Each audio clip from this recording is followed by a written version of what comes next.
One more drink, one more drink.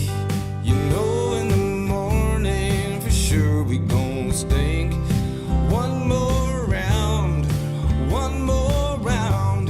It's 5 a.m., you pricks, the barkeep frowned. This is what we do, catch up for a few. We'll riff and talk some shit and then we'll sleep till 2. Talk some shit and then we'll sleep till 2. Hey, folks, here we are. Get your drink on. We might be drunk with Mark and Sam. We're here. What's shaking? Yo, I'm chilling, man. What are you doing? I just got back in town today from Raleigh, and I'll tell you, it's an hour and 8-minute flight. I love it. And took a nap, and I'm ready to have a cocktail. Oh, what are you drinking? Well, today I'm going right in with maybe the best scotch I own. Wow, I want to see this. Oh man, you're going classy. Lagavulin 16. Oh yeah, I don't know where I got this. Somebody gave it to me, or it was a gift, but special occasion. Ooh, class. That's a classy man scotch. Oh yeah. Or woman. That's you know who's always drinking that on tour. I'm sure you know is. Oh yeah. Amy Schumer. Yes, maybe that's where I got it. I have no idea where this came from. I wish I did know, but yeah, this I've been sitting on this one, and you know it's the 12th ep. That's a milestone, I guess. You know, 12 steps, 12 ep. What did you do this when you were on tour with her? Because a lot of people, you know, may not know this, but the rider, you get the rider, you get it in your dressing room. She'd have the booze in her dressing room, which I'm sure she didn't take. Yes. And then you get the booze in your dressing room, which I'm sure you took. So you took yours and hers? I took mine home. I took hers home, and I took all her food. I didn't want to be too high maintenance, so I was just like, give me one bottle of this and a couple of granola bars and some beef jerky, and I'm out. Because you know you don't want to buy beef jerky on your own. That shit's like $8.99. That's such a man rider. I love it. Granola, beef, and scotch. Yes, I want to just be able to throw it in my bag and get moving. I got my starch, my meat, and my liquor. When I was out with her, I think I got your rider a lot of the time. So when I was out with her, I remember there'd be like Ardbeg, which is like a great winter scotch. Yeah, peaty, very good scotch. Well, this is the king of peaty, Lafroig and Lagavulin, what you have right now. That's true. Yeah, just a dark bottle. Oh my god, I love it. It's so thick and whew. Smells like bacon, man. Yes, much like my ex. But wait a minute. What is more overpriced? Beef jerky or printer ink? I haven't owned a printer in years. Oh yeah, me neither. Do you even? Yeah, it's like whenever I talk to someone who's like 50, they're like, "You fucking millennial." That I don't own a printer, but I'm like, why do I need one? Like, well, I don't get what I guess like if you're writing a script and you want to look at it on a page rather than on the screen, but like I don't need all I'd really use it for is probably contracts. And then what am I going to scan shit? This sounds like I can just download an app. I can write my thing in. Like, why do I need a printer? I know, but there was like a 5-year period where you kind of had to have one. Everybody printed their boarding pass. You had to print it out and sign it. There was always some need for a printer. I would go to the store and print out my boarding pass, and then I would print the return ticket in the hotel lobby. That's right. In the little what do you call that? It was like the business suite or whatever bullshit. Yeah, which we've all jerked off in before. Let's be honest. The business center. The business center, yeah. The center, a little grandiose. I know. I'm going down to the business center. It's one computer next to a bunch of like Chex Mix from the fucking area. Yeah, exactly. Oh, I hated that computer. It was always so slow. You had to log in. You didn't know your password. It was a nightmare. There was always some old guy on it before you, and you're like, please just let me print out my fucking boarding pass. Yeah. He was looking at like sunsets. You're like, what is? Yeah, I don't know. Oh yeah. That was. Remember you might not have had this as a Manhattan kid, but growing up in the '90s, we had the computer room, and you had to have. It was like a designated room for the computer for porn, for eBay, for Googling stuff, directions. Well, yeah, we did, and I remember the AOL it made noise. You had to be careful. Like you were doing a heist just to jack off back in the day. Yeah, that was an exciting sound back You then. had the towel under the door for weed, for the sound. The towel played a big role in adolescence. Yes, and that towel was crunchy. Let's be honest. Oh man, that was a wild time. And remember jerking off with headphones in because I was like, oh, I'll Yes. be stealthy. But then you're also freaking out because you don't know if footsteps are coming. Damn, that's right. Noise canceling. It's got its perks. It's also got its problems. Yes, exactly. Just I used to do this thing where I'd watch Playboy TV, the Scramble, but you jerk off with one hand and the other hand was on the last channel button on the remote control. That was a big one. The lasso, like someone walks in, you pull it up and you switch. Exactly. Yeah. Got it. Boom. I'm back on PBS. Your mom's even more suspicious that you're watching PBS. She'd rather watch you fucking. It's like the thing is like, what's weirder, watching a 13-year-old boy jacking off or walking in? You're like, are you just watching Bob Ross? What the hell? Yeah. I'm watching Julia Child, Mom. Get out of here. Hello. Well, I'm drinking an Old Pal. It's called an Old Pal. That's the name of the drink. It's a classic drink. It's basically a play on the Boulevardier, which is like a kind of like a Boulevardier is a Negroni, but with whiskey instead of gin. So it's Campari, sweet vermouth, bourbon, right? Wow. The Old Pal is what I'm drinking is 1 part Campari, 1 part bourbon, and 1 part dry vermouth, not sweet, dry. Wow. Nicely done. It's a good ass drink. Some people go a little heavier on the whiskey and a little lighter on the other two. I think it goes pretty well equal parts, but it's a nice drink, man. It feels it looks good. I drank it at a show the other night and I got everyone there. It was like, what is that? And the bartender tried it and goes, I'm having one of these. Everyone started drinking an Old Pal. An Old Pal for an Old Pal. Old Pal's doing a podcast. Yes. Here. It looks kind of almost fruity and punchy. It's not. It's kind of like tart, but I don't like a too sweet cocktail except for the Manhattan is like the one sweet cocktail I like. Yes. But it's got a bite to it. Where like a Old Pal, it's like almost like I mean, it's weird. It's like kind of Campari with bourbon. I don't think you see it a ton. So I kind of like that. No, great choice. I love it. I've never heard of it, but it's a good looking drink. It's something sad about calling your cocktail your friend. That's my Old Pal. You know, the wife left me and this is the only thing I can rely on. Old tried and true here. The only thing worse than Old Pal is Old Faithful. Yeah, it's the only thing that I can count on to help me through life. I didn't realize how sad. I thought it was like a joyous drink. You just made me realize how sad this drink is. I mean, don't get me wrong. I love a good cocktail, but yeah, there is something sad about calling your drink your buddy. Come here, amigo.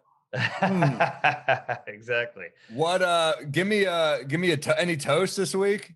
Oh, geez. I wanted to. This is a weird one, but it's not a thing. It's not a person or an object, but I've been trying to get a little more, I don't know if classy is the right word, but I bought a watch. I got a watch. Let's see. It's a piece of shit. It's a Casio. It's $30, but I just love this thing. I love doing that move. Like, I love that. And then I have another thing where I'm trying to get a little more James Bondy, where I wear my jacket and I keep things in the inside pocket.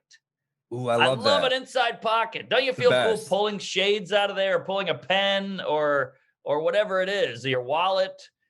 So I'm toasting the inside pocket. Wow, that's a great toast. I love what you just said about the inside pocket because I never wear blazers. When I have a jacket within, I can't wait till I wear a blazer, by the way. I can't wait till I wear a blazer and it doesn't look ridiculous on me. Yes, exactly. I feel the same way. I think the Seinfeld look is like great. Jeans, a blazer, and like he's like the only dude left wearing Nike Shocks. That's like I've never seen anyone else. He's wearing like the 90s Nike. I don't know. Someone I think has a bit about this. How you wear whatever year you peaked in forever. That's his bit. It's his bit. Well, It's like that's what he did. It's like you're wearing the 90s outfit. So true. But yeah, the inside of the jacket pocket, man, it it's fun to pull out shades. That's like the coolest pull out, I think. Coolest pull. It just looks so classy. You look like a man. Like you got your shit together and it's tucked away. I don't know. There's something about it. And I'm with you on the blazer. I love a sports coat, but I just can't do it. I mean, I'm a child. But we're like bomber age. We're like, you know, bomber jacket. Maybe like I have a couple slick jackets, but I always feel a little weird, you know? Yeah, same. But that trench coat you got, that's pretty badass. Yeah, I love a trench coat, man. If I see it, I'm not like a big go to the place and shop, but I found that at like Century 21, brought down a shitload of money, and it's just like, oh shit, I put it on, I was like, I feel like a PI. I fucking love this. Yes, I love a trench, and I like an old Gordon Gecko, like the beige one with the belt. Yes. But I could never do it. You could. I don't think I could do it. That's so professional. It's so adult. Yeah. You know what the problem is? We still feel like kids. Yeah. So we feel because of our careers. Like just another thing Jerry would always say is that like however many years you've done stand up is like how old you actually are. So we're teenagers, right? Right. So completely. you put a jacket like that on as a teenager. You were in our heads. It's almost like whenever I put an outfit on, I'm like, what's Colin Quinn and Keith Robinson at the Comedy Cellar going to say? 100% every time. And then you take that puppy right back off because like, I don't want to deal with it. But that's why I respect women. Women just wear what they want. Like my gal, she dresses very adult and sexy and professional, and it looks great. She's got these cool Italian boots with a trench coat and like one of those hats. And I could never do it, but girls can do it. Girls can be fashionable. That's because women are supportive. No woman takes a fashion risk and rolls into a restaurant and has her friend roll her eyes. They might do it internally, like this bitch thinks she's hotter than me. But she gets up to use the bathroom. They're like, that was a bit much, but they don't do it to her face. They do it. Our guy friends do that to our face. Like, yes, I can't roll in like a new outfit, even if it's not bad, even if it's just new. They will make second guess it. That's so true. It's so true. What is that in men? Why do we do that? We do everything. Even you get hey, nice haircut there, dickless, or whatever it is. You know, you just can't help it, and I'm guilty of it myself. The only thing worse than nice haircut is got a haircut. Oh, I know. Yeah, you're just telling me that I got what I know I got. That's all. It's almost like we're saying, I want you to be aware that I'm aware that you're changing things. Yeah, you're not like we think we're getting one past them. Maybe my hair was getting long. Maybe it was time. Yes, people get haircuts. It's not weird, but yeah, I mean, people need to comment on it though. You're right. They got it. It's a guy thing. And Jerry, speaking of him, he hates the bomber. He's like, you kids with the bombers, like get a fucking sports coat, get a jacket. That ain't a jacket. That's like a windbreaker. And I'm like, times have changed, you old geezer. I think a bomber can look good, man, but I hear him. I think like, you know what? He was probably so successful when he was our age that he was like, it made sense. Also, no one rocked that shit in the 80s, you know, like no. He was rocking a suit. Like, look at those old Gary Shandling clips on Carson. He's in like Armani, you know? I know. Like they were just more adult than us. We have gotten younger and we're dressing younger too. Like our behavior is younger. Yes. I mean, think about it. I was just talking to my friend about this. My dad, I saw a photo of him when he was 31 and he's in a full business suit, black business suit in the Louisiana heat with a briefcase. And I'm like, wow, I'm 37. And I'm wearing a hoodie right now. I'm wearing pajama pants. It's a pandemic. Crazy. It's weird. Yeah, I was watching The Odd Couple last night. Old movie, you know, Walter Matthau, Jack Lemmon. Sure. And they have like a date and the women are just coming over to their apartment and they're in suits. They're not like, he doesn't have to wear a suit. He just put on the tie. They're like getting ready in a tie. I'm like, it's kind of adorable. Can you imagine if like we had a double date come over and I was like, you know, you're cooking in the other room. I'm like putting a tie on. I'm like, hurry up with the meatloaf, Mark. So true. That's insane, but it is adorable. It's like Sunday's Best there's something innocent about it, but yeah, it's just, I don't know when that faded away, maybe in the 90s, but it just doesn't fly anymore. Well, they're still trying to get laid. They just had a nicer exterior. Right. They were still Right. being dudes. They're still like, don't blow this. I'm trying to bang these British broads, but he's he's got a little tie on. It's cuter. It's cute, but it was almost a respectable thing. Like, just have some respect for yourself. Like, we're going into a dangerous zone with sweatpants now. Sweatpants look too fashionable. I see guys in sweatpants Yes. everywhere, and I'm like, if you would have walked around in sweatpants in the '80s, you'd be considered homeless or unemployed or A pervert? a pervert. Yes, and now they look so normal. It's too risky. It's not healthy. You know what it is?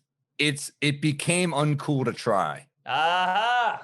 Like, here's the thing. Like, I think of someone like George Carlin, who like we consider to be one of the great writers of all time, one of the great performers of all time. Imagine George Carlin going into like a Brooklyn room right now with like rehearsed material. Right. Carlin's bit they would hit harder if after he'd be like, or whatever, and he's like reading them off a sheet of paper. They don't hit when it's like ba-dum, ba-dum, ba-dum. They're just like, look at this guy trying. Yeah, good point. Good point. And we've kind of adopted that all over society. I mean, look at an airplane. Back in the day, you put a tuxedo on basically to get on an airplane, and now everybody on airplanes got flip flops on and a chihuahua. That's such a good point, and it's because we're just jaded. We're not grateful. Flying is incredible. Think about that. Flying is an incredible thing, but we're just like, I'm wearing sweatpants. And look, security's gotten heightened in our defense. Like, sure. I'm not gonna put on like what are you gonna wear, like dress shoes to go through security? I'm wearing like fly knits. I'm wearing whatever I can slip off easiest. You know what I mean? But good point. But you're right. There was something about an airplane was like, man, that must have been like hot. That must have been like a hot way to like pick up a woman back in the day. She's in like, a blouse. Right. You're in a blazer. You're both on business. Yeah. Well, I think a ticket back then was expensive and you appreciated it. And now, I mean, there's 18 airlines, there's Spirit, there's Frontier. We've really scraped the barrel here, and the ticket's $18. So it's almost like it's become more Greyhound-y, just in the sky. That's a good point. Yeah, it's not that cool to fly anymore. Right. But I miss it. Like, I mean, look, I'm going to get back at it soon, but like, I liked my routine of flying where I can just like, zone out from the world. Like, there are very few places you can disconnect from the world. Yes. We're down to airplanes and showers. That's so true. Yeah, you're right. Great point. Yeah, it's not much. And I used to be like, oh, my phone doesn't work, but now it's kind of a blessing. Yeah, I definitely panic when my phone doesn't work. I'm not going to lie. Like, we've gotten it's funny when you watch like a revenge movie, you watch like John Wick and you're like, oh, that's how I behave when Wi-Fi goes out for 20 minutes. It's like, it's embarrassing, but it's good for us, man. Oh yeah. I mean, just think of all the thoughts you had, I don't know, when you were 18 that were just swirling through your brain that you might not have now because you're on TikTok looking at some, dad doing a dance in his kitchen.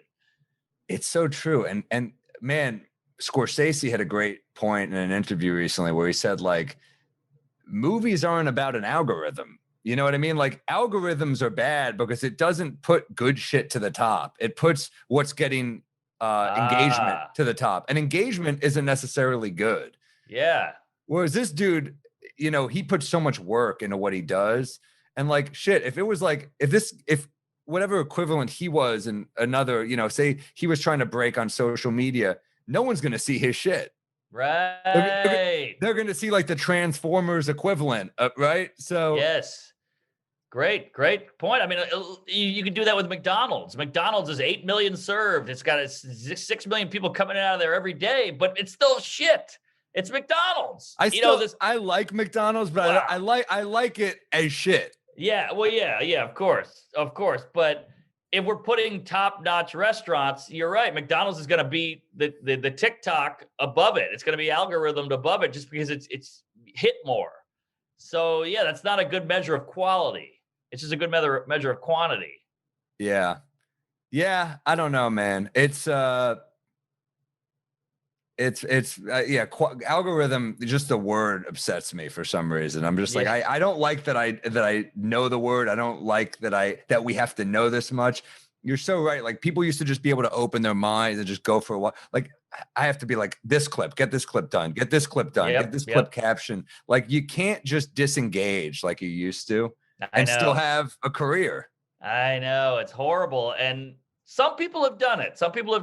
But I think at our level, we're not there yet where we can just kick back. But who? Like, name someone. Well, like, I don't think John Mulaney, who's a great comic, I don't think he's sitting around cutting up clips, but he's at that level where people are cutting up clips that they like of him and putting them on. If he popped he popped like 7 years ago or something, it's different. Like, if he popped now, I think it would be different. Really? I do. Yeah. I think it's maybe not with like Netflix, who knows, but I think Mulaney's a beast. So I think no matter what, that dude is just inevitable, you know? Yeah. Well, that was another thing you heard a lot. The cream rises. And you're like, yeah, I know the cream rises, but I also you gotta know that I've got cream. You know what I mean? Like, just because it's good doesn't mean you know about it. Yeah, no, it's not.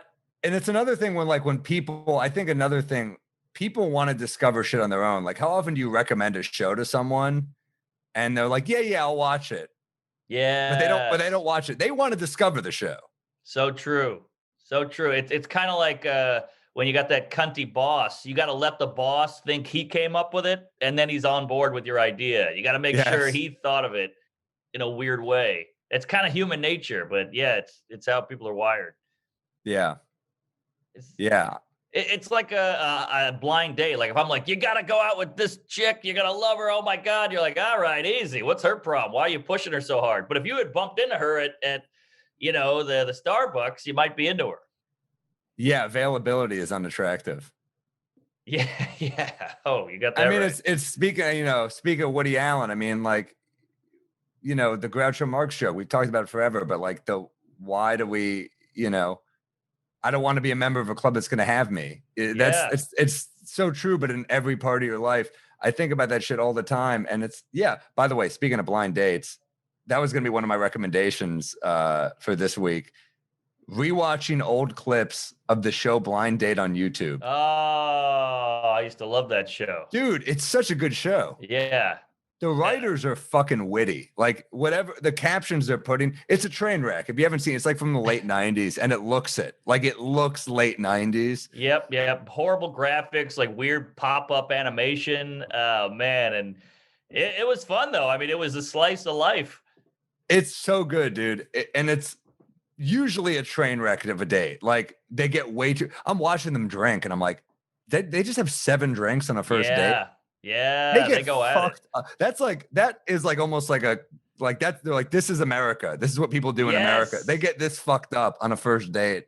Oh yeah. And you can see every time, like, you get 5 minutes in, you're like, they seem normal. And then 12 minutes in, you're like, she's got issues. He's a piece of shit. You start seeing, oh, this is why you're single and on a reality show, you fucking losers. But it's so fucking on the nose where, like, you're right. Where you're like, these people are fine, they're normal, and then they get a few drinks in them. Like, on one of them, this woman went out with this UFC fighter. She's like, I like bad boys. Okay, well, you got set up with a bad boy. He's a fucking professional fighter. He's a badass. He's like 6'8". He's big. And she's like mad that he doesn't drink. That's the whole thing. She's like, you don't drink. So he gets fucking drunk on the date with her. He's like, I'll drink. And then she's like, but you don't drink. And it's like, well, what do you want? It seems like he's doing everything. Seems like you want. It's weird when someone's an alcoholic and they're like, you're not an alcoholic too. It's like, well, guess what doesn't work? 2 alcoholics. Ah, yes. You need a sober guy who will hold your hair back while you're vomiting. That's what you need. Yeah, so true. And he's UFC. He can carry you home. He can get you in a headlock. I mean, it's the perfect matchup. You know what is even better, or not? I think Blind Date's better, but do you ever remember Eliminate? Oh, yeah. There was Eliminate, Blind Date, Fifth Wheel, and Next. Next was trash. I think that was MTV. MTV's trash. Horrible. Talk about algorithm dog shit. But, dude, Eliminate was like the 4 women or 4 dudes and the one, and they're trying to. So it's like by the last round, it was always like, what are you gonna do? Yeah. What are you gonna do to earn this spot? And it was like one of them would take their shirt off, the other one would be making out with them. You're like, this would not fly now. And I fucking love it.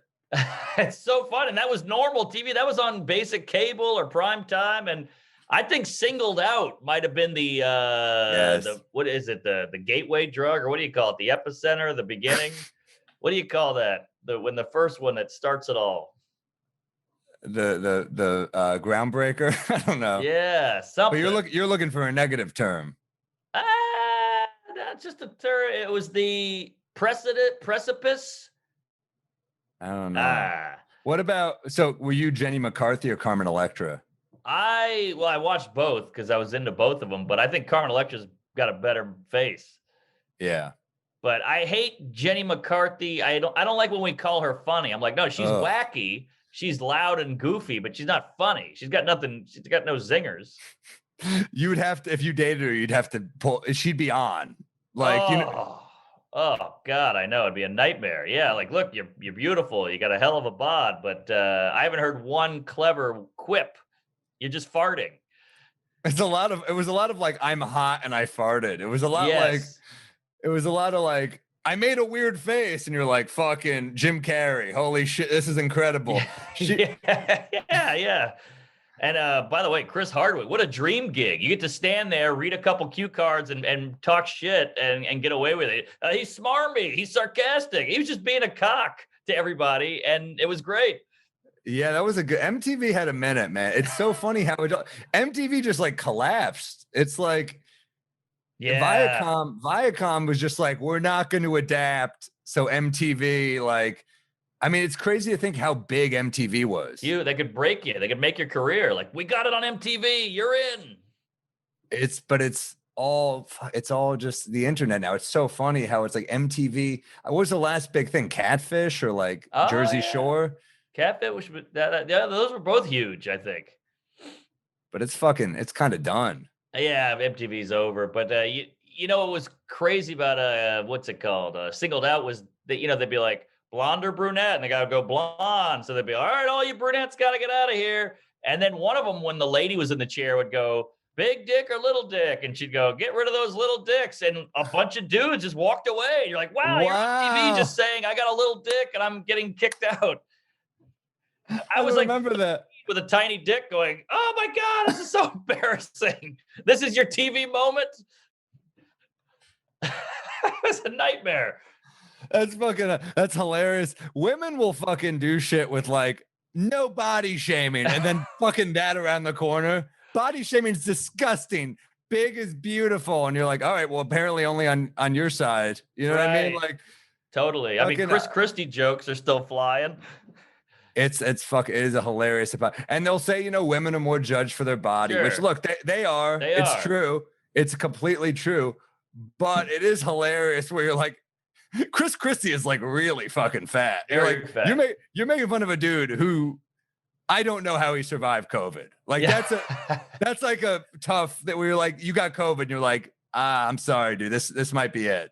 Yeah, you're a goner. That's so true. And look, women are judged by their looks and all that, but let's not act like it's only men judging. Men do judge women, but so do women. I mean, I'm at a party with my lady and this beautiful girl walks in and I'm like, who's that? And my girl's like, I don't know, but I hate her. I'm like, you never met her. And then if a dumpy chick walks in, she's like, something about her I like. I'm like, you don't know her either. But don't you, if a dude walked into a party and he's like jacked in a tank top, isn't there a party that's like, develop a fucking personality? Completely. Yeah. So I do get when women are like, she's a skank. I'm kind of like, yeah, I get it. I definitely have like if a dude rolls in like that, I'm just kind of like, nothing cooler to me than finding out a guy is low key ripped. Oh, yeah, that is a good move. Like our buddy Doug Key, like ripped. Like, but he doesn't show it off at all. He's like a dude that like you only find out he's ripped because you like, went to a swimming pool with him and you're like, oh shit, that guy's jacked. Yeah. Yeah. He could have posted 8 million photos and he never did. Yeah. Cool. There's something about, I mean, like, look, I mean, but also if you're a comic, that's the thing is like, don't you want to lead with your personality? Of course. You'd think, I mean, for most of us, that's all you got. Yeah. Let me see what I got can I give you a pet peeve? Oh, please. My favorite part of the show. This has become my favorite part of the show too. The pet peeves. So here's one that's for me is, and I don't mean to be insensitive. If you're an addict, I think it's great that you're working on shit. I really do. But here comes the but. The addict making amends and how it's still all about you. Okay. Interesting. So I got a call. He's a friend of mine. I still like the guy. I really do. But I got a call. He texted me first. He goes, I need to call you this week. You know, I was a really bad drunk and I'm sober now and I'd like to talk to you about it. And I said, I don't think you were that bad. Honestly, I didn't like, I'm thinking about him at his worst and I'm like, a lot of laughing, a lot of high-fiving, a lot of good times. And he goes, I was a really, really bad drunk. And I said, again, I don't think you were. I said, I think you were a pretty good drunk. And he goes, just trust me, I was bad. So he calls me. I said, all right, let's talk. And he's like, all that shit I said about you, you know, starting out as a comic when I was like, he doesn't have it, all that. And I'm like, well, this is all news to me.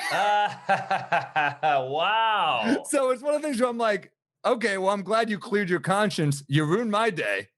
Yeah, right. Jesus. Now I need another one later about this. Exactly. Well, the addict mentality, it's like, it's very good that you're getting sober, but like, let's also like people that are supportive of you, let's fucking be nice to them too. I'm supporting you, dude. Yeah. Yeah. Wow. That is wild. I know who this is, I think. No, you don't. Okay. You don't. Okay. Not a comic. Wow. And I will say this, he is a good guy. He meant well. But I told him, hey, I don't want to hear it. I like you. I accept you. That's kind of what I said to him. I'm good with it. And for the record, he said, like, I took advantage of you. And I said, I don't feel that you took advantage of me. I would tell you. Like, I'm pretty honest about that. I gotta give kudos to you because I think a lot of people would get that kind of shit and run with it and milk it. And like, oh yeah, keep it coming, baby. But you're like, no, you're fine. And you could have made that a whole bigger thing and made it about you, but you pushed on. I think that's noble. Well, it's not about me. It's his fucking problem is the thing. So, I mean, when someone gets sober, I give you a lot of credit because that's not easy. And that's a whole thing. Like you've changed your life around, you know, and hey, there's a drinking show, but there's a show we respect sober people too, because that ain't easy. Can't do it myself. No, I don't think I could ever do it. And I like alcohol too much that I don't think I could ever become a full-on alcoholic because I enjoy drinking too much. Exactly. You don't want to abuse it because you don't want to lose it. I just love it. I loved it. It's funny. You ever just having like a bad day and you have a couple drinks and you're like, this is the perfect short-term solution. Yes. I feel good again. Right. You just take the edge off. That's it. I don't need to get hammered. I just want to relax. We talk about like beer goggles, how you like see a woman as hot, but you ever get like friend goggles? Oh, dude, that's what a drinking buddy is. You know, you got your guy, you can barely stand the guy, and then you have a couple cocktails. You're like, oh, buddy, get in here. You give him a noogie. I love you, man. And then you're like the next day sober trying to think of one positive characteristic, and you're like, can't do it. Can't do it. That's a bit. Friend goggles is great. That's friend goggles. True. Maybe that's a bit. What? Give me a peeve. I would go as far. I think some people have relationship goggles. I knew guys in high school who would just get shit faced with their girlfriend, and after the booze wore off, they'd just start fighting again. That's tough. Yeah, but that's a lot of young couples too. It's like you see, like, fuck, man. It's so often though those young people. That's why so many hot divorced chicks in their 30s and 40s, where you're like, all right, well, good. I'm glad he fucked up. Because now these like dating apps are going to be fun again, you know? Right. Yeah, and these women are fresh on the rebound. They've got a low bar because they were with a fucking douchebag. So all you have to do is show up and be decent. And they're like, oh my God, who are you? Oh, nothing better than a woman who's been treated horribly. for us. That was a good save. Comparison wise, yeah. All right. I got two, one little one and one big one. Yeah. I'll go little and stop me if I brought this up before because it's just kills me every single time. And I had it today. I'm on the flight. You know, it's an early flight. It's like 10 a.m. or whatever the hell it is. I got the guy next to me, window shade open, sun beaming, Ooh. And he's sleeping in the sunshine. And I'm like, God, I got sunglasses on. I got the safety lecture laminated thing up the glasses to like try to block it. Close the fucking shade. Do you sleep at home with a desk lamp in your eye? Like, it's insane. It's so much light. It's unacceptable. I think it's on a morning flight. That's a fucking dick move. It's weird and undeniable dick move. It's undeniable, but I don't think he was trying to be a dick because I'm such a cunt. I sat down before the guy next to me. I was in the aisle and I went whoop, and I reached over and lowered it because I was like, it's 10 in the morning, sun's coming in. And then he came in, I got up, he got in his window seat, he was like, ooh, and he looked out. He's allowed to look out the window, he's got the window seat. But once you start snoozing, close it, baby. Oh, it's careless. It's just not a thoughtful move. And I try to be a good passenger to people. I think it's important, like, you know, we're all in this together on a flight. Like you gotta be good to your neighbor. Like, come on. So that drives me fucking nuts, man. I'm also a big sleeper on morning flights, or not even a sleeper, but like a rester. Yes, completely. Do you bring a sleeping mask for the flights or no? I used to, but I had it either packed in the bag's tucked away in the overhead, or I forgot it. But I was just like, so here's what I did. He starts conking out, and I just reached right over and put that puppy down. And do you say anything? He woke up and was like, later, and was like, what the hell? And I was like, it must have fallen. You know, these old planes. You never know. That is, but you know what? That's, I think, fair. I think if you even explain to him like, hey, you were asleep, I was trying to sleep, I don't want to invade your space, you're in the fucking right, dude. You're probably you're probably right. If I had said that, it probably wouldn't have been that big of a deal. But some people get weird, but hey, this is my space. You don't want the window shit, then you should have sat by the window and been in control, whatever it is. But yeah, I'm with you. Some people fight for that armrest too when you're like, hey man, I'm too old to fight you, but let's fucking be reasonable here. Yes. I don't like. I also don't like when you're with someone who's like huge in the seat next to you, so they just think they're entitled. Right. I'm like, hey man, I'm 6'3". I can't, like, you don't get to just squash me. I'm not a fucking dwarf here. I need some space. Sometimes they come into your area, and I just try to like put something there to make a divider. Oh, nice. Well, here's my thing about weight, and this is where we'll piss off the chunkies out there. But I look at fat people almost like smokers. Like, yeah, you're allowed to do whatever you want, but now you're fat, or I'm getting secondhand fat now. Yeah, you know, because you're bringing that fat into my world. So just because you're huge, now I gotta suffer. Most of them are pretty cool, though. I do think it's an occasional thing, but I agree. Yes, man, like if you're gonna come into my area, I get to use you as a pillow. That's how I see it. If we're dipping into each other's world, I'm fucking leaning on you. I've had the muscle bound dude. The muscle bound dude's worse than the fat dude. That's worse. The muscle bound dude is not even soft. Right. He's a rock. It's like trying to sleep on a fucking brick. Yes. I'll take the pillow over the brick. Give me the pillow any day. Louis Katz used to have this great joke. He's like, I love fat chicks. I love fat chicks. It's all, their whole body is just tits. I used to love that joke. But yeah, I'm with you. If the guy's fat and he's allowing me to use I'm guessing that bit's it better with dudes in the crowd than women. Yeah. But he's complimenting him. Oh no, Louis is fucking funny, man. I remember remember that show at CB's when I told this story. So you and me were young comics in CB's in the back, and we're just like young guys drinking in the back, whispering, like, shooting the shit, gossiping. I remember Wayne Rada, running the club in the back, he would just turn to us and go during the show, shut the fuck up. And we would just be like, and then I'm so sorry. Shots for everybody. And it was like this abusive. Yes, he was kind of bipolar-y, and he would snap and then apologize. And then that was a weird time. He'd drag us in and like put his arm around both of us, and we'd all shoot shots. We're just like kids. We're like, what are we doing? I know. Oh, yeah. We were just 24, 25, just there for the alcohol. Yeah, the place was the size of a postage stamp. And I bombed every time I was there. But awful. What else were we doing? Remember when you another great one is when you were dealing with some heckler. He's heckling every comic on the show, and this guy wouldn't stop heckling you. And you like put him down enough ways. But it got to a point where you're like, all right, dude, like, what do you want? Yeah. And Luis Gomez gets in his fucking face and was like, you got a fucking problem, dude? Yeah. And the guy just like looks up like, what? And goes, you and me outside. I was like, is this fucking happening? I watched Luis like drag this dude outside in front of his girlfriend and just yell, pussy. And the guy's like, and he just keeps yelling, pussy, fight me in front of his date. And I'm just like, I am so glad this guy is on our side. Right. I know, Jesus.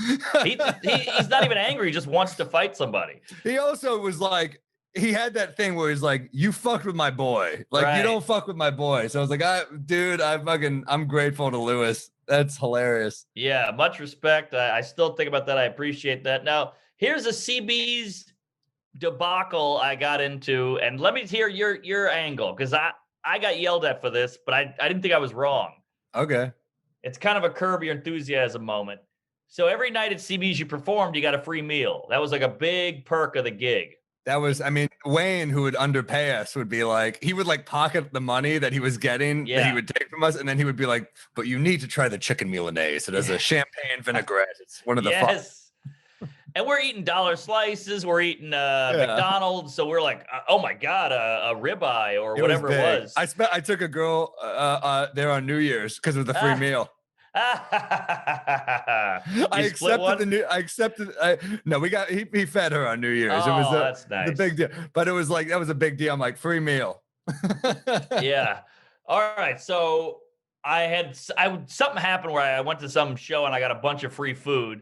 So then I go to CB's and do a spot and they're like, you want a meal? I was like, no, I'm okay. I'll get it later. And they go, oh yeah, well, just let us know when you want the meal. So I do a spot. It's fun. I leave. 2 nights later, I come down and I go, hey, let me get that chicken paprikash. And they were like, oh, you're not on tonight. I was like, I know I was on 2 nights ago, but I never got my meal. And they were like, whoa. You only get a meal when you perform. And I was like, I did perform and I never got the meal. And now I'd like the meal. And they were like, no, that's crazy. And I'm like, I performed. The transaction is still the same. There's just a little bit of time in between. Well, here's the argument for both sides. The argument for your side is, if you perform that night and you didn't collect your money, you still get to come back and get your money. Oh, but maybe the meal is only on the table for that one night. Yeah. The meal is almost like, it's like the argument is like, all right, some of these clubs let us drink for free, right? Do you drink for free on nights you're not performing? That's the question. Right. Some clubs will say yes if you work there enough, others won't. So that's right. I think the food beverage thing is different from the money, but if we're talking just purely money, you are in the right. Okay, interesting. See, drinks is a little gray because it's multiple drinks. It's a vague amount of drink, but a meal is a meal. One meal. I don't know. So we got into it and I never got the meal. Yeah, I mean, I would, if it was my place, I'd be like, yeah, have the meal. But I also get where they're coming. Here's their argument. Yeah. So some comic had to leave. What are we feeding? Like 10 comics who didn't have the meal now? Yeah. I guess I'm just a literal guy. I see performing, you get a meal. If I come back in 19 years, I still expect a meal. But 19 years is a bit steep. It's probably a different restaurant. That's true. It's true. The city shut down. I think it is a gray area. I don't think you're right, but I don't think you're wrong. I think I hear you, and I think you have a valid point, but I do get where they're coming from, and they're like, all right, well, you didn't take the meal. What do we like? We owe you for life now. Is there how long does this free meal really last in your mind? That's the question. I should have gotten it in writing. Just a bar napkin. Hey, Wayne, you owe me one meal. You got it. Like in Dumb and Dumber, 350,000. I want to hold on to that one. What about, it was hilarious how he pocketed money because he was the most charming guy. I really did enjoy him. That was the funny thing is he knew how to fucking compliment you. He knew how to make you feel good. Yeah, and we were so bankrupt of compliments or any success or anything. So any little compliment or nicety went a long way back then. Well, like this guy managed Patrice O'Neal. Yeah. So like he knows talent. He managed Patrice, And he had great it was like all the big guys there were guys. It was like Vecchione and Big J and Soder and Nate Bargatze. And I was like, man, this guy knows comedy. Yeah, and I mean, Greer Barnes would work there. It was all funny people. He did have good Adrienne Ipalucci. He repped, who's brilliant joke writer. Check out her new album, Baby Skeleton. She's some of the best. Dude, she might have my favorite joke of like the last few years. Where really? She said, my boyfriend threatened to kill himself. And I was like, great. Now I can't kill myself or people are going to think we were in love. Ah, that is genius level joke writing. That's Man. like fucking that you're cramming. I love jokes that cram so much into one line. Yes. That joke's got depth. Yeah, check out her album. She also did a Degenerates on Netflix, a half-hour thing or 20 minutes on Netflix. And it's so dark. I don't know if I'm allowed to say this, but they had to cut one of her jokes. So get the album so you can hear all of it. Yeah, I mean, she really is unapologetic. I know people like use terms like that in comedy, but like she earned it. She's earned it. A lot of people like you see the hacky bullshit with like the caution tape over your mouth and the headshot. But like she's an edgy comic where like that's who she is. Like I've spent time with her, my friend. Like she really is dark but she's a good person. Like I love people like that who are like their minds are dark, their jokes are dark, but you hang out with them and you're like, you're a good human being. Like she rules, man. I tend to believe that a lot of the people who say the craziest shit on stage tend to be the nicest off stage and flip that too. Look at Cosby, if you're getting it out on stage in a comedic way or in an outlet that's silly, hey, we're on stage, we're doing crazy shit up here. It's almost healthier than doing it in real life.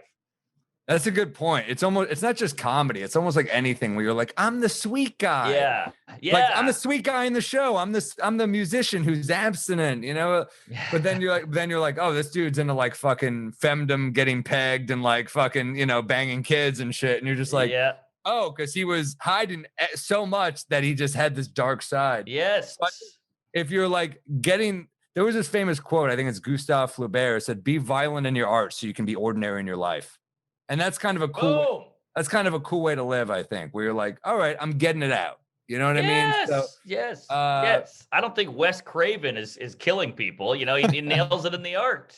Although John Carpenter went on a spree in the 80s. That was fucking. But hey, look at Matt Lauer. The guy's sunshine and lollipops at 7 a.m. That's not healthy.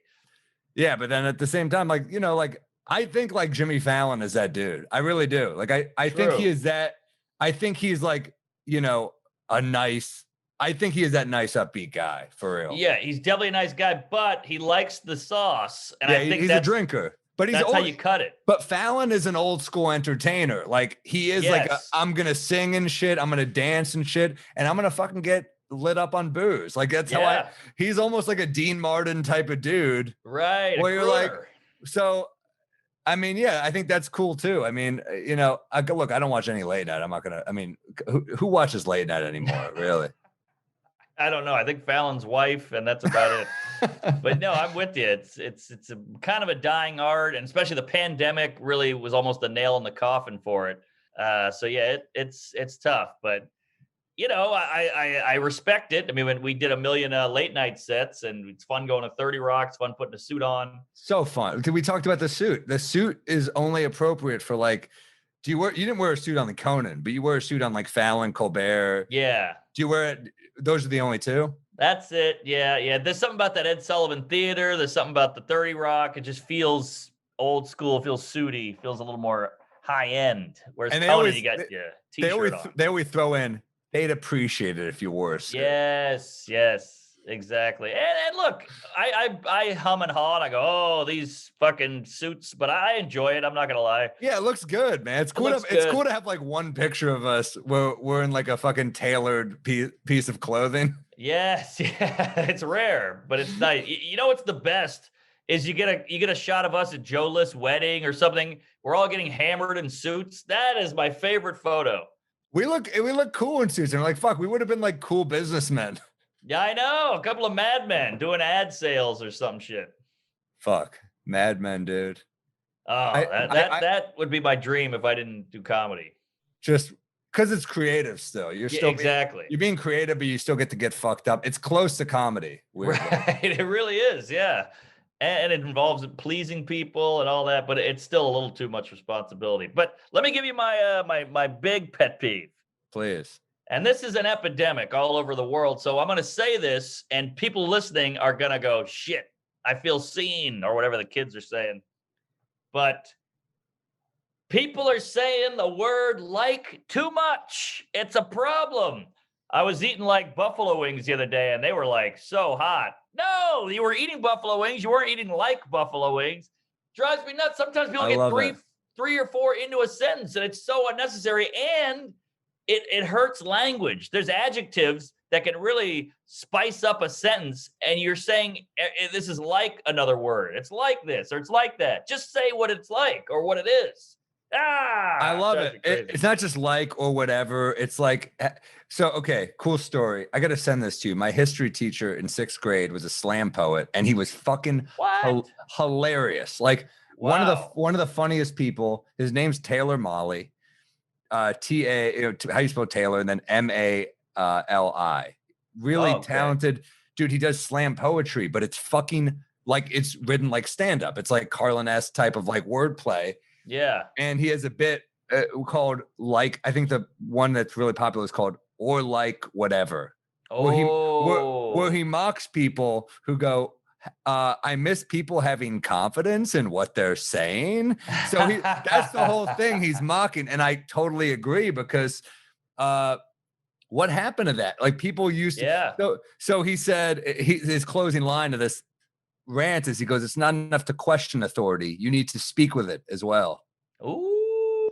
He's very interesting. He's very cool. So he was a great teacher and he's also just an interesting guy. But I remember seeing that and being like, we didn't know he was this like kind of like Most Def is bringing him on stage and these things. We didn't know this. And he's like, I love this guy. It's hilarious. So wow.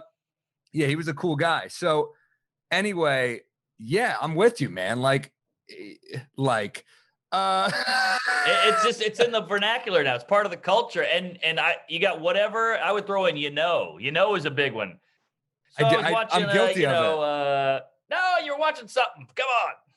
Yeah, I'm guilty of it, especially when I'm hungover. Here's what I'll do a lot is this what I do? I go, fucking Yeah, fucking I do that one too. Is the alcoholic version of Yeah, you just gotta watch it around mom, Oh, see, I just did it. But yeah, you got to watch it around the folks with the fucking. But I talk to older people, and it's kind of refreshing because they're not going. So I was eating these like cereal. You're like, you were eating cereal. There was no like.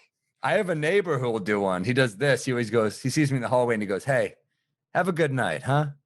I think the "huh" is kind of weird. It's like, huh? Like, well, why can't you just say "have a good night"? Yeah. Colin Quinn's got that great joke where they answer the question for you. It's like, it's a pretty good day, right? You're like, I don't know. Yeah. How's your day going? Good. That was it. How's your day going? Good. Like, well, let me say how it's going. Don't answer it.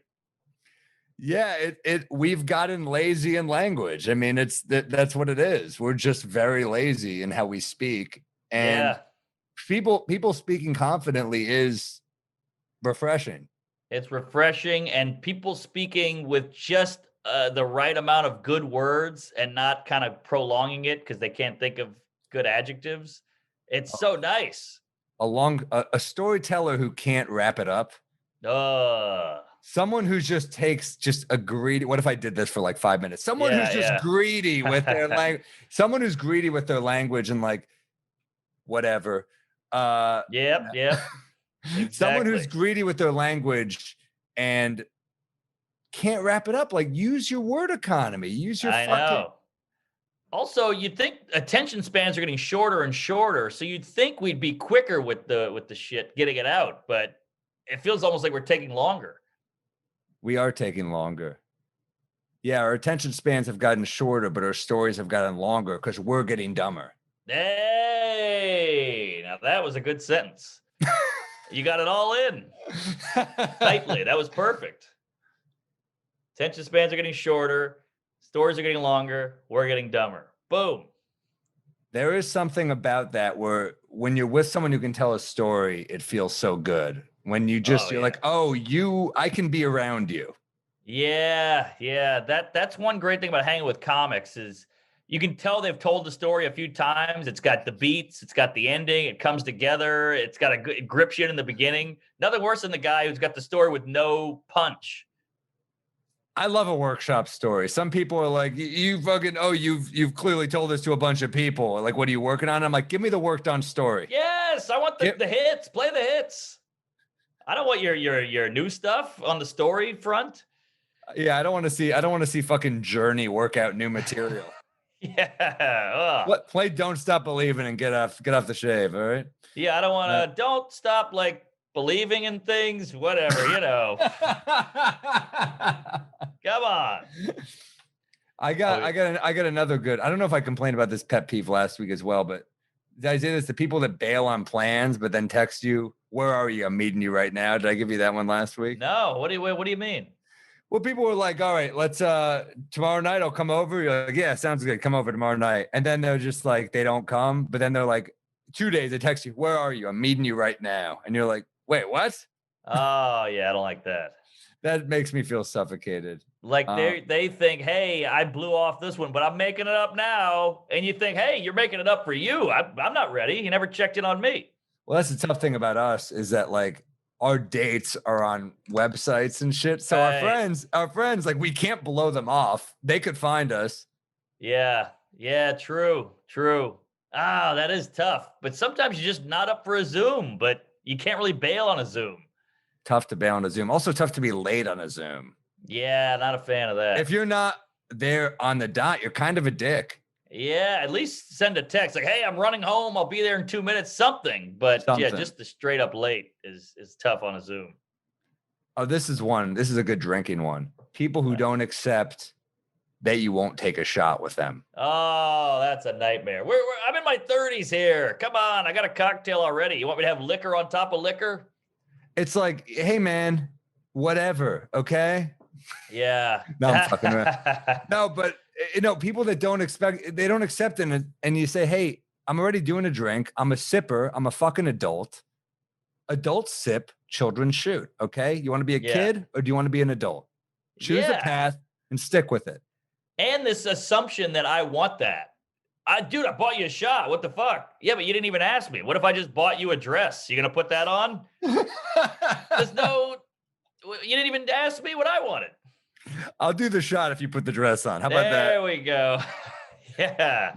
You put on a blouse, I'll shoot Southern Comfort with you. Deal? Yeah. What do you got on recommendation? What do I have? The Blind Date was one. I got to say, man, I rewatched. Oh, yeah. I watched. I've never seen the movie The Odd Couple. I've read the play, but I've never seen the movie. And our boy Salacuse gave me a ton of shit for it. So last night I figured, you know what? Let me late night watch this. It's terrific. It's Walter Matthau, Jack Lemmon, amazing writing. I mean, what I love about it, it's on Amazon, by the way, if you want to stream it. Okay. But what I love about it is like it's two guys who are down on their luck who just fucking bond. It starts in a kind of a dark place for Jack Lemmon, who is going to kill himself. So he checks into a hotel to kill himself because his wife leaves him. He tries to open the window and he pulls his back out so he doesn't do it. So already, like, you've combined dark and comic, so I love that. Love it. He shows up after taking pills to the card game that Walter Matthau, and he lives in like an 8-bedroom on Central Park West. It's just fucking amazing. You're like, he's like, I don't want to be alone. You're like, you fucking asshole. I love this. Playing his card. He lives in an 8-bedroom, but he's making all his friends like fucking ham sandwiches and like cigars. A refrigerator that doesn't work. Right. They're drinking warm beer. So Jack Lemmon comes by and they're like, he's gonna kill himself. We're scared he's gonna kill himself. He tells them he takes a whole bottle of pills. They call an ambulance. He goes, whoa, don't call an ambulance. He didn't say what kind of pills. It could have been vitamins. He could be the healthiest one of all of us. Great one-liners like that. It's a great movie. I loved it. I mean, it's a classic so much. It's a Neil Simon, right? Yeah. Yeah, so it's this huge play, then a movie, and then it was a show for like 8 years. So and I think they've remade it since then. I mean, every show is The Odd Couple, and that's what I was gonna, every show it's a prototype for all these other shows. So that's when you know something's a real staple, when they just keep remaking it. Yeah, I mean, Peep Show is one of my all-time favorite shows too. It's on Amazon, and it's basically The Odd Couple. It's like a nerdy history buff who works in accounting and the guy who wishes he was a musician. You know, if you haven't seen that, If you haven't seen that show, fucking watch it. It's People keep recommending that to me, and I gotta watch it. it might be it's probably top 5 comedies for me. For TV shows, I would say, yeah. Wow. Okay. I'm such a xenophobe. I'm like, accents blow me. You lie me. Dude, you might not laugh harder at a show ever. It's like, wow. It takes a minute, but it's like 9 seasons, but there's 6 episodes per season, and they're all killer. All right. I'll check it out. By the way, speaking of Odd Couples, it's another 48 Hours, Rush Hour. Those are all basically just Odd Couples. The straight edge meets the wild card, black guy, Asian guy, whatever. Trading Places. Yes, Odd Couple. Beverly Hills Cop, kind of Midnight Run. Yes, just Odd Couple in a police setting. That's all it is. Two dudes who just don't get along. Yeah, you're right. It's the prototype. There you go. All right, good rec. I saw that when I was younger, but I got to rewatch it. I used to love the show, so I'm on a good call. Yeah, and plus those Simon, Lemon, Mathau, you can't go wrong. They're so good. If you haven't seen another great Lemon movie, is everyone I'm sure has seen this, but The Apartment is The Apartment, yeah. Fucking Fred McMurray, Jack Lemmon, perfect, brilliant movie. Great movie. All right, here's my rec, and this is a weird one. I don't know if you caught it yet, but I'm gonna say the first half of the Patrice doc. Wow. Is lights out. It's about an hour long, but the first half, I was tearing up. It's so good. Where do you watch it? Well, you know me, I got my shady little deal there with the television set. I'm not going to get into it because I got in trouble. But I watched it on that, and they have so much footage of him starting out. He's this fat, big guy in Boston, and he's a nobody, and he's got notes on stage, and his ideas are brilliant. Even though it's new and he's working it out and he's green, you're like, oh, you got a great head for comedy. You got a great mind. And just seeing him move to New York, and he's humble in the beginning. He's not a cunty dick like he is, in regular time. And there's one point where Keith Robinson goes, I showed Patrice Boston Comedy Club, and it was Attell, it was Chappelle, it was Louis, it was all these killers, Kevin Brennan. And he goes, I can't go on. I'm not ready yet. And he had to leave and go try get better and then come back. Wow. So just all that cool stuff. And it made you see comedy for how we used to see it. Because now comedy's gotten so oversaturated, and these horrific Netflix specials, and who's got heat and who's the it guy or the it gal. And it was just funny for funny's sake, who had the best bit, who had the good observation, who had the best takes. And it brought me back, and it was beautiful. That is so cool. I got to watch it. I'll watch it tonight. I mean, the idea of striving for greatness is what Patrice was doing. I mean, if you haven't seen Elephant in the Room, his Comedy Central hour, I think it's one of the best hour specials of all time. I mean, amazing. He was so good. He does a thing that I love where he would like bait you with a provocative setup and still surprise you. I mean, the kidnapped white girl bit. I mean, like every bit, the bit about the dogs, I mean, like, yeah, he really just fucking ruled. And I won't even try to retell his bits because no one tells them like him. Right. But yeah, I gotta watch it.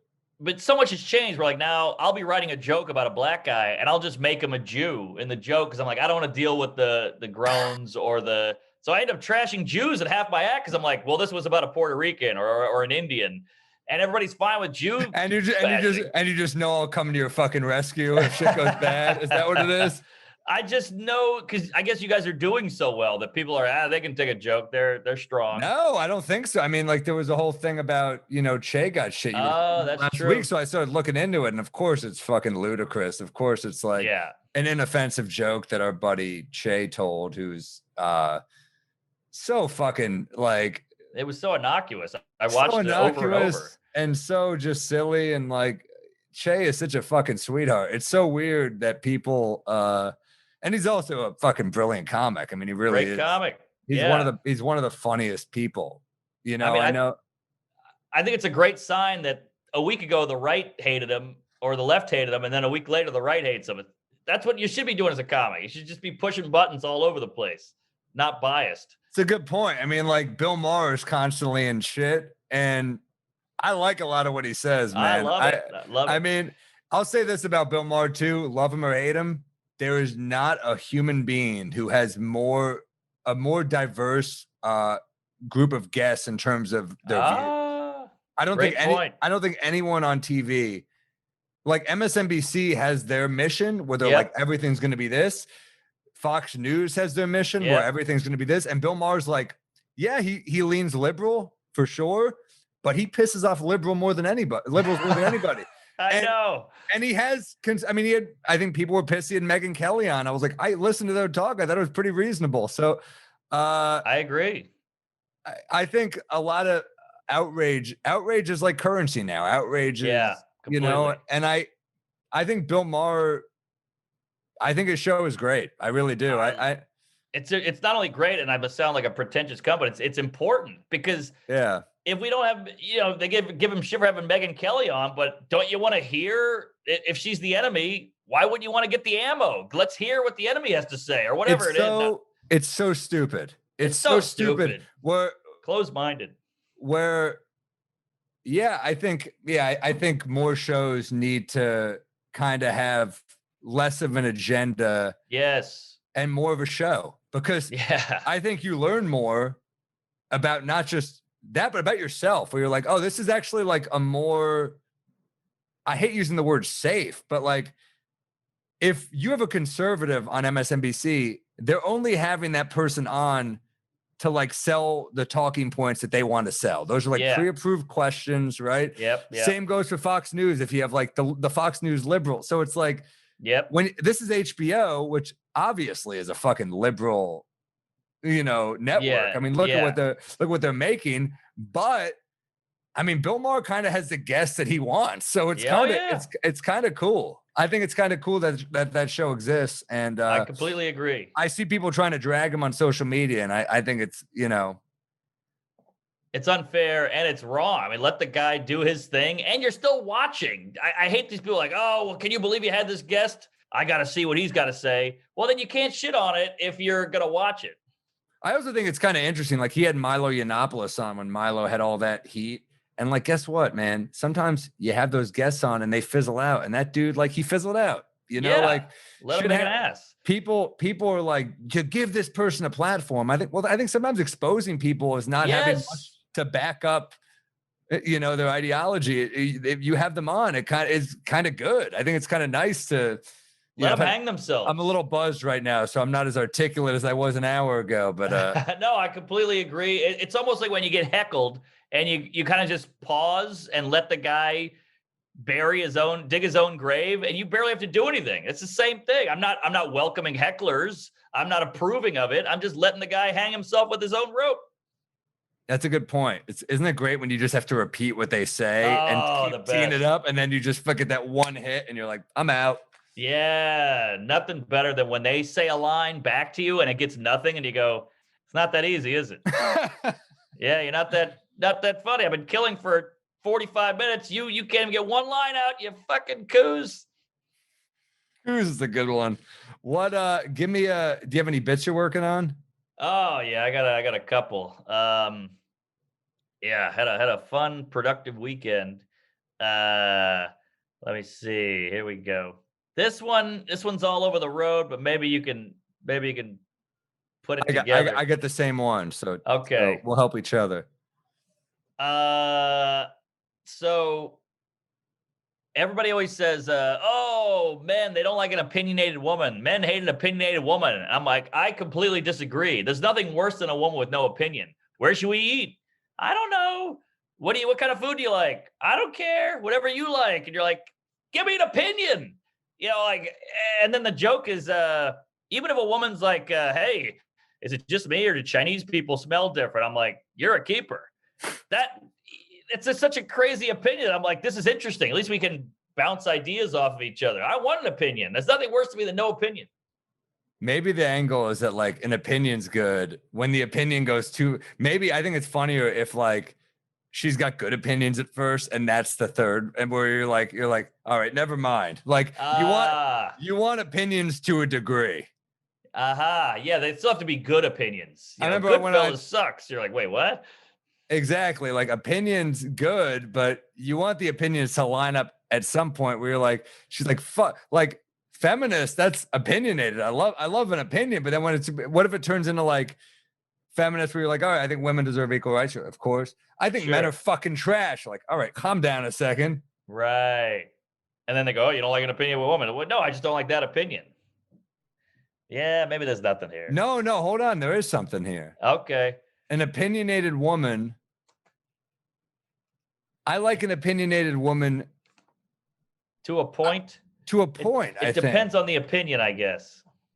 Yeah, I think, hey, if your opinions aren't awful, Yeah. you think I want to go out with a bore? I'd rather an opinion. But then maybe you're like, maybe the angle of the turn is, I'll take even like horrible opinions though. Yes. Over no opinions, because at least horrible opinions, I'm engaged. Yes, that's kind of what I was trying to get at with the Chinese smelling thing. So maybe before you go, she says nothing. You're just like, all right, I don't know what to say, and then she says that, and you go, you're a fucking idiot. And you're like, well, at least I'm getting a reaction with this. Yeah, exactly. At least you have some thoughts here. Yeah, when you go out with someone and they keep saying dumb shit, where you're like, yeah, well, at least you're moving things forward. Right. Here's why I like strong opinions. I know I can get out sooner. If you're giving me no opinions, I'm dating this girl for 3 months until she finally says something stupid. I'm like, fuck, I could have left 3 months ago if you'd only opened your mouth. Interesting. Yeah, I get to know you more. Even if it's horrible, at least I know what I'm dealing with. Yes. That's good. All right. I think strong opinions on a first date are great. Great. Because I know who you are. Right. Even if it's bad, I still want to know. It's almost like when, like my friend of mine, he's a black guy. He's like, everybody hates rebel flags. I like when a guy's got a rebel flag, 'cause at least I know he's racist. Right? I'd rather know. Roy Wood, right? Is that Roy Wood? Yeah. Yeah, there you go. Roy Wood had a bit about like now we can't tell. That's a fucking great Roy Wood bit. So Yeah, anyway, he's a beast. But anyway, yeah, I mean to me that's kind of like everyone's on their best behavior on the first date, and it almost sets us back. It's like, fuck, I bought 4 more dinners before finding out you're fucking, a lunatic. It's terrible. Yeah, that was an extra $800, you bitch. You fucking tricked me. I'm 6 months in. I just found out you think the moon landing's fake. Yeah, you should have told me that the first night. I would have fell in love with you. All right. That's something. Okay. Thank you. That helps because that tightens it up a little bit. Mine was a little loosey-goosey. No, there's something there for sure. I had this angle about so there's like a mass shooting years ago in Georgia that didn't happen because this kid came in with 500 rounds, an AK-47, whatever, and he shows up, whatever. I said it again. He shows up, and the teacher stops him, and she goes, "What are you doing?" And the line I said was, she probably knew, but she was an icebreaker, Yeah. And he said, "No one loves me." So she said, "I love you," and I love you. Yeah. And this fucking idiot kid believed her, thank God. And he gets arrested and didn't kill anybody. So my angle is like, she stopped the mass shooting, but some women issues were definitely born on that day. You know what I mean? Like he's sitting in a jail cell, like she fucking lied to me. I thought she loved me, Yes.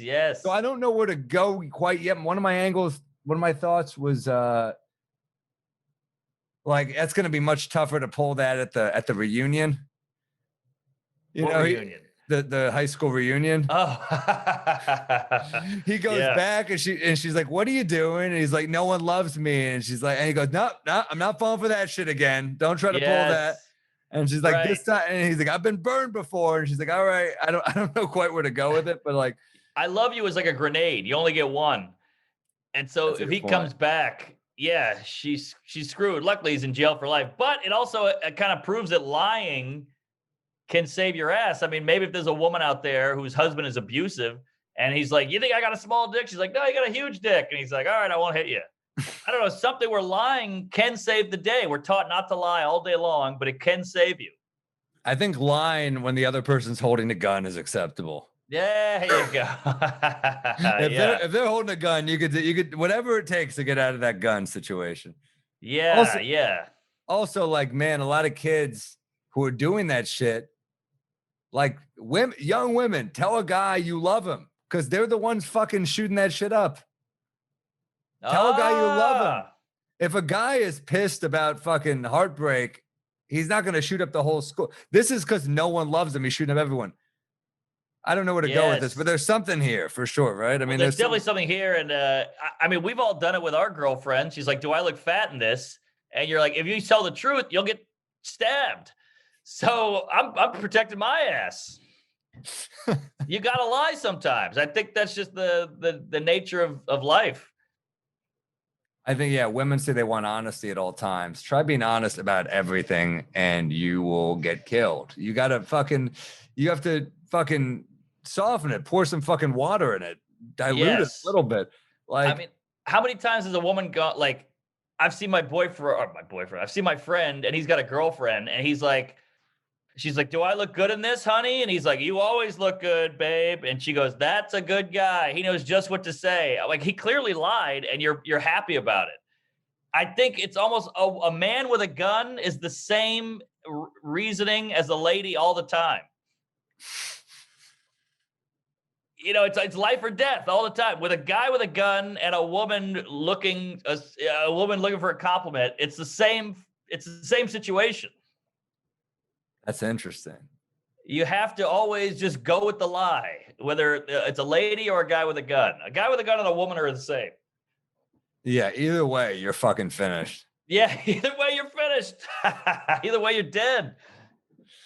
All right. That's funny. This has been a fucking hot ep. Again, I'm loving these, dude. We're killing these. I'm having a great. I hope we're doing well. I feel like, I might be not in my most coherent sense. Same. That Lagavulin goes right to the noggin. But this is fun, man. Oh, we forgot to do the ad. Oh shit. Yeah. All right, let's do an ad real quick. I mean, Eric. I can't. I'm pumped for this ad right here. Blue Chew. Yeah. Blue Chew. We Might Be Drunk. It's brought to you by Blue Chew. Get more confidence in the bedroom. Blue Chew offers the same active ingredients as Viagra and Cialis, but it's chewable. Yeah, if you don't like swallowing pills, this is for you. It works fast. Take it day or night, and you'll save a ton of money compared to the name brands. Blue Chew is the best thing on the internet. I know you've heard of this, guys. An online prescription service. That means no doctor's office, no wait in line. Take a licensed medical provider to get your prescriptions all online. Everything Blue Chew prescribed ships right to your door in a discreet package. Right? Special offer just for you drunks. Visit bluechew.com and get your first shipment for free when you use the promo code DRINK. That's not drunk, that's drink. All right. Yes. Just $5 shipping. Again, that's bluechew.com, promo code DRINK for free tonight. Yeah, let me just riff on Blue Chew. I got a package in the mail. It was $5. They sent it right to your house. Discreet packaging. It was so good. I tried it out. It works like a charm. I loved it. I'm almost nervous about it because it works so well that you just don't want to rely on it. But I mean, hey, if you think you need it, get it, because it is good stuff. It works, and you'll never let anyone down again, man or woman. So yeah, it works. So don't take it in a a funeral or something, because you'll be screwed. But it's good stuff. I can vouch. If you want to fucking bring the heat, if you want to impress a woman, take some Blue Chew.